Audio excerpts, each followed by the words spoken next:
Welcome back, and today I'm going to be showing you how to make a gasket for the air and fuel mixer on a Maytag Model 92. The first thing you want to start by doing is removing the 4 bolts that hold it in place.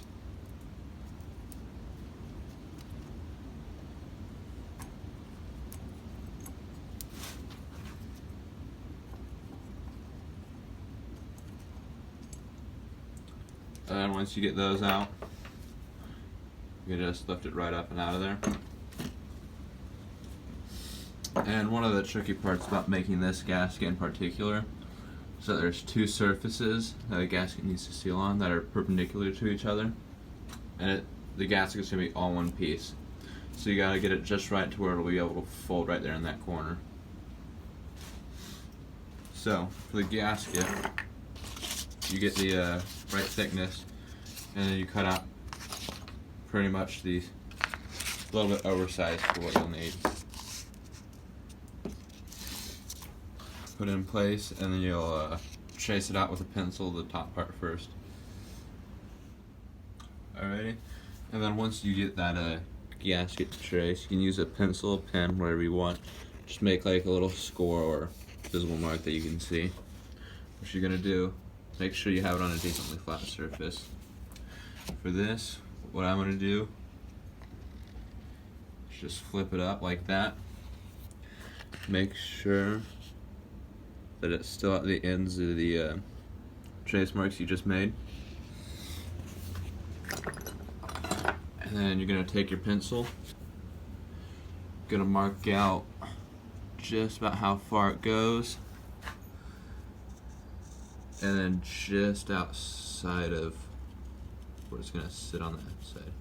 That way when you put it on, you can take a razor blade or a knife and cut it off to precisely where you need. Seeing that's how this isn't a straight edge.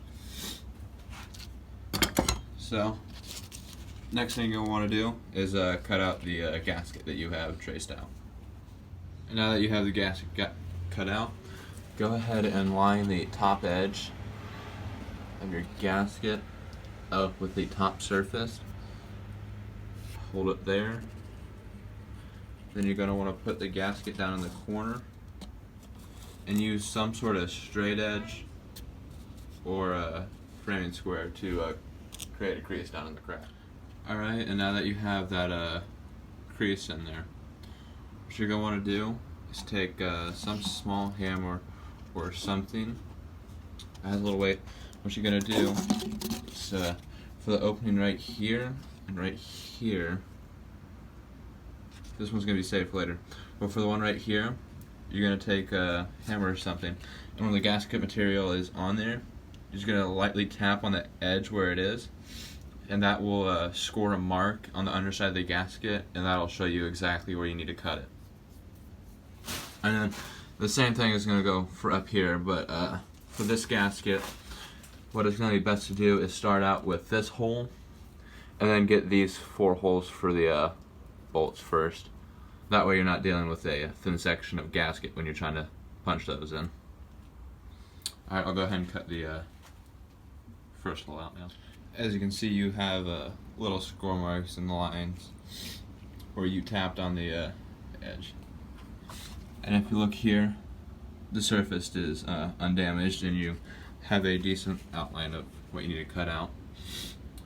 And now that we have it outlined, you can go ahead and use a X-Acto knife, a razor, a regular knife, or just some scissors, and cut out along the edges. And we can move on to the next step.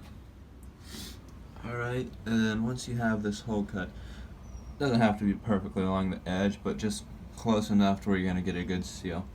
You're going to put this on here flat, line it up all nice and good, and then you're going to grab your carburetor and you're going to put it on there, and then we'll start by punching out the holes for the threads right there. Once you have the carburetor seated on there properly, what you're going to want to do is take something like a nail or a pencil,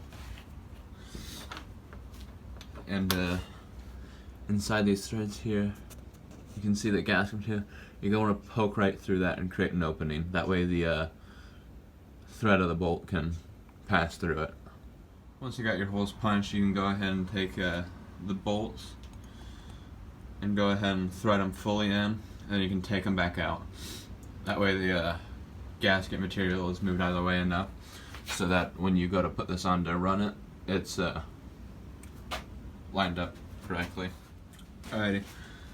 Once you have all your bolts in, you want to go around the edge and make sure there's either a little bit of gasket material showing or that is just underneath the surface. That way you know you're getting a good seal.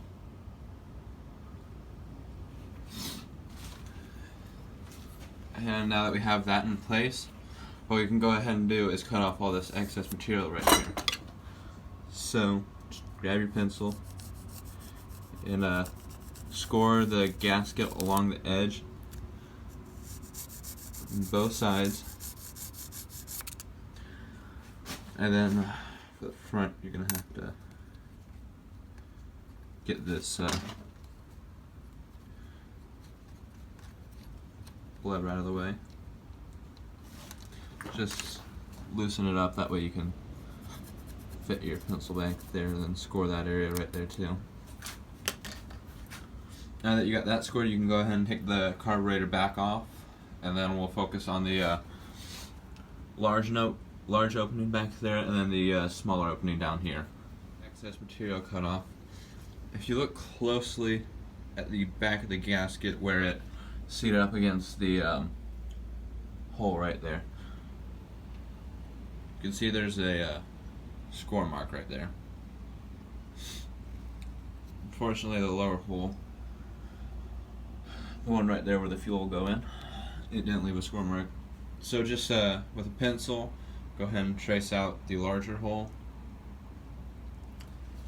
and then for the smaller hole down here, you'll just use a nail, punch through it, make sure you get a good score, and then cut out what you need to cut out.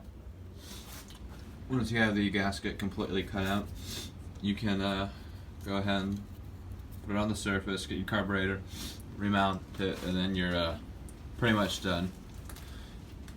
But when you run your engine again, just make sure that along these edges right here, where you don't have anything fastening it down to the surface, that you're not getting any leaks.